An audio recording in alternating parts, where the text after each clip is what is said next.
Now, my next guest, ladies and gentlemen, he's not exactly what you would call a motivational speaker in that sense of the word. But you're about to be amazed. You are going to be that moved. Ladies and gentlemen, I leave him to introduce himself. Please welcome onto the Teju Babyface Show, Mr. Olakunle Shorinyo. Your hands together for him, please.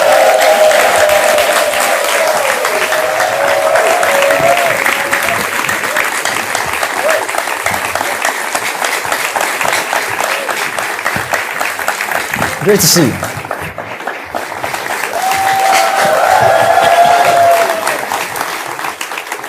Please be seated. Thank you very much. Please be seated, sir. I see you have brought a towel. You sweat like me. Yes. Oh, feel free to mop whenever the spirit takes you. Yes, feel free. Feel free. It is hot in Africa. Yes. Yes, it's hot now. Although this towel is like you're going to take a bath here, but it's all right. Great.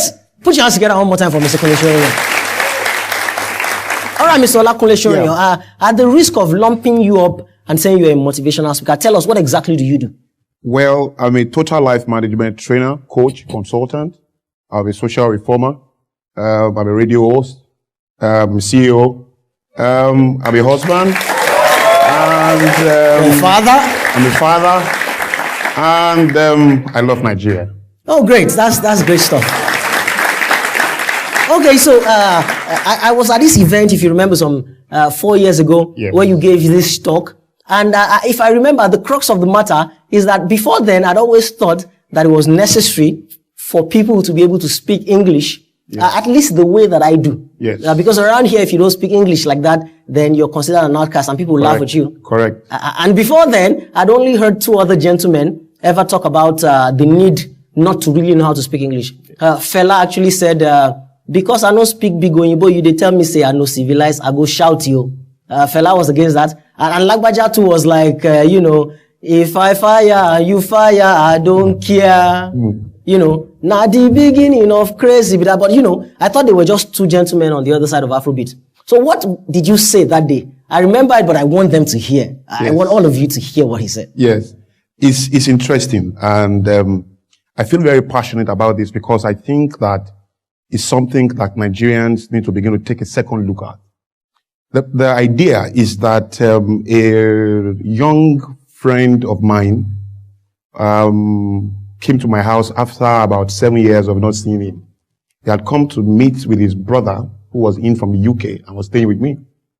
And he was quite brilliant when he was in secondary school. He was a very young chap. So I expected him, by now this guy will be in university or graduated or something. So he said he was a cab driver and he came to raise money from his brother to get a new engine for his cab.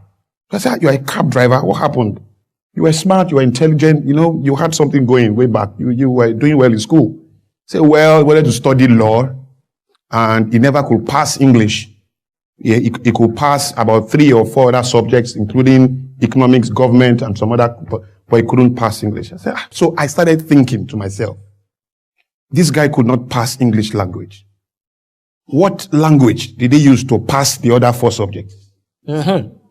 First of all, because he passed economics, he passed government, and some other subject like that. If he used English language to pass those subjects, and he could not use English language to pass English language, then something is fundamentally wrong. Then I said to myself, okay, it means when the examiner is testing him, is marking his paper, it means the examiner is not testing the use of English. He must be testing the technicality of English. Meaning that no matter how well he can speak, if he cannot tell the difference between a phrase and a clause, or a pronoun and an adjective, he will not pass. The next question would then be, what is the goal or the objective of lingua franca? Is it communication or sophistication? We're getting warm now. We're just getting warm now. We're coming. Because, excuse me, if it is communication, our friend can communicate enough to pass 4 other subjects.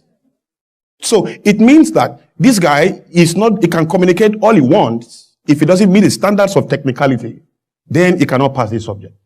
Now, those who sat down together to say that we need a lingua franca, what was their goal? It was supposed to be an idea that binds us together and that allows us in a way to manage our diversity with the fact that we have different people with different languages all over the nation. So, which is a beautiful thing, really. But how can we find one thing that all of us can have confidence in, so that when we speak anywhere, we can be fine? It can't be that we want to meet a kind of standard that will define our superiority, because the Chinese does not need to master another man's English. And when you go to the United Nations, you see people who can speak English refusing to speak English, insisting on speaking their mother tongues. And the United Nations will use our own money to pay for interpreters and all of that will help everybody to understand what they are saying. The Chinese will say, tun, tun, tun. I don't agree. You can't say, no, you must speak English. Because globally, there is no language that is a standard or a determinant of progress. So that is critical. Now, here, English language is fantastic. There's nothing wrong with it. And I'm not saying we should take it away. I am saying that it is overrated. English language should not be a determinant of progress in our own country. It is not our fault. I'm speaking to you guys, right? It is not our fault that we have our language. If you can't say church, you can't even marry the girl of your dreams. Because if you go to a house on Sunday and you say, we are going to church, and your daddy, the father of the girl says, where are you guys going? Say, we are going to church. That's the end. I mean, he will just call his girlfriend, his daughter, and say, you've not found your husband, though. Except the father is also a church-speaking father. Where church has met church. And their church is so by sympathetic resonance. Okay, they agree. Okay, great. But the idea is that we really have to take a second look at this. Because if I cannot say church and I say church, it's not a proof of my intelligence. It does not define the strength of my character.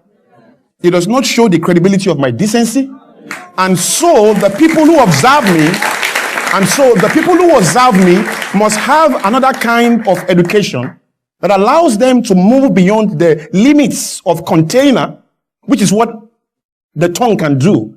The tongue, your body, my suit, and everything I'm wearing right now is a container. My true content is the content of my character. And that has nothing to do with the way I speak. Now, this is the challenge. The guys in China, the guys in Japan, the guys in America, in England, in Germany, in France, they have learned 4 subjects in their native language. That's important. They've learned physics, chemistry, biology, and mathematics.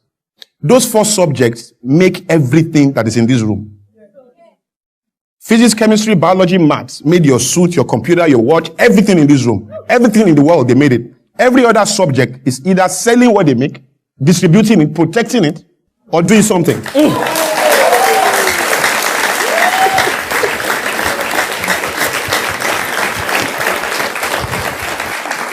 Now, the idea is that because they learned those subjects in their native languages, I believe it aided comprehension. Look, why are the richest nations in the world, the first world countries in the world, why are these nations all speaking their native languages? It's just food for thought.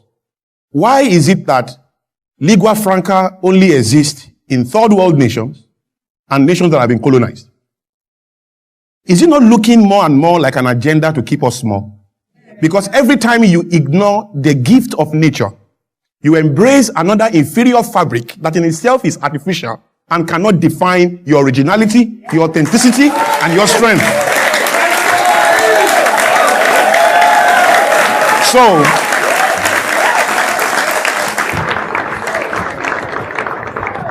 if there is a way that you can learn your subjects in your language, I'm telling you, you will do better. Yes. You will comprehend better. Now you then ask me, so how do we communicate nationally? How do we talk to the guys in Kano and the guys in the East and the guys everywhere? Exactly, because you are preempting my question, because here I am looking at you like, I was about to say that 2 things. So what is your suggestion now that I speak Yoruba now on this program? And it's ironic because you are actually speaking the English, yes, and the intensity of the English is making these creatures clap. I love you all. And they are all clapping. So so what is do we see a bit of an irony here? Is that like a logical question to ask? So how do I communicate with you? Yes. First of all, I would like to say that I don't have a problem with English language. We have accepted it for over 50 years now. There's nothing we can do about that. What I'm saying is, let us check it and put it in perspective. such that we can find a way to communicate, probably using the same language, but not hindering us from progressing. Because you can't even get a good job if you don't speak this language very well. And what is this language? This is a language that is artificial to you.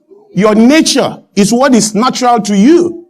And so I should judge you if you cannot speak Yoruba very well, or you cannot speak Igbo very well.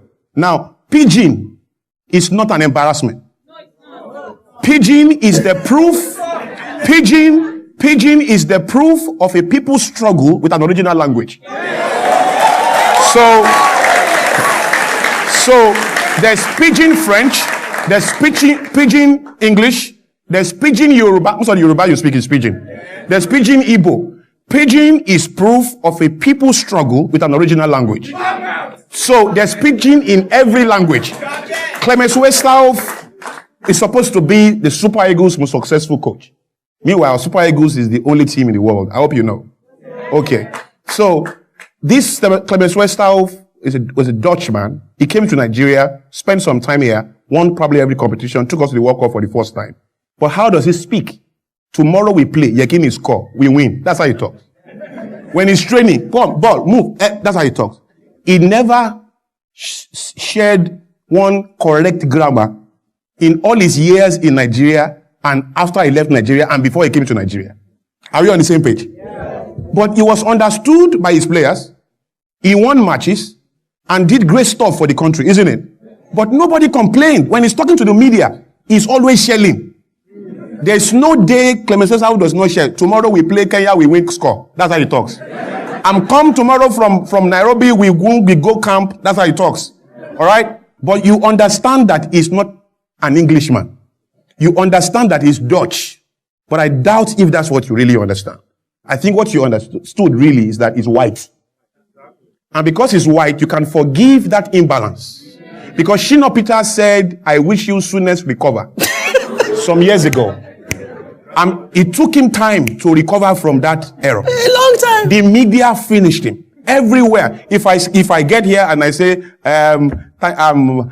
thank you for bringing me here, that can be the end of the show. You guys can just say, who is this blast from the past? Who brought this guy here? You know, and that has nothing to do with the strength of my character. And even a lady will judge me. Even a lady will judge me with my struggle with that particular grammar. And I could be the best guy in town in terms of kindness, love. Because how well I can speak this grammar does not communicate the strength of how I'm able to love a woman. Okay, Mr. Shonyo, great stuff. I've heard you. If I leave you to go on and on, we'll spend all night here. So it's not a question. Please bring all this to dovetail somewhere, so that we can end this segment. Fantastic. Because there are parts of this stuff you haven't spoken about. Correct. There was a part you spoke about when the white people came to Africa for the first time, and I absolutely love. See, we have to bring him back. Yes. Yeah. I think I'll dedicate one whole show to you. So please just help me bring this to a culmination. Yes, I will do that excellently. I think that the way forward will be that I want everyone here. First of all, I'm going to give everyone seated a free subscription to my magazine called Thought Revolution. And I want everyone in the audience and everybody watching the show right now to visit trnation.com. T for toy, R for rabbit, nation.com. And if you go there and you get a free subscription, you access a magazine. The cover of the magazine is called Future Weeps. Future Weeps is talking about exactly what we are talking about. The embarrassment, the limits, and the nuisance of lingua franca. And how we need to put it in perspective. And the advice for Nigerians is very simple. Let everyone begin to rethink this thing and begin to push it within your area of influence. The two things I'll ask you to do is very simple. Never again judge anyone, laugh at anyone, scorn anyone because they are not masters of English language. Find the strength and the maturity to withhold judgment and stretch a bit further to find the strength of their character. And don't allow the weakness of a grammar to deny you the genius that may be resident in that person. And secondly, I'm saying to government and to everyone who is listening, to policymakers and everywhere, to say that, can we reduce what English language represents? Let us speak it, but let it not be a determinant of progress in our nation. I think it's unfair. That's it.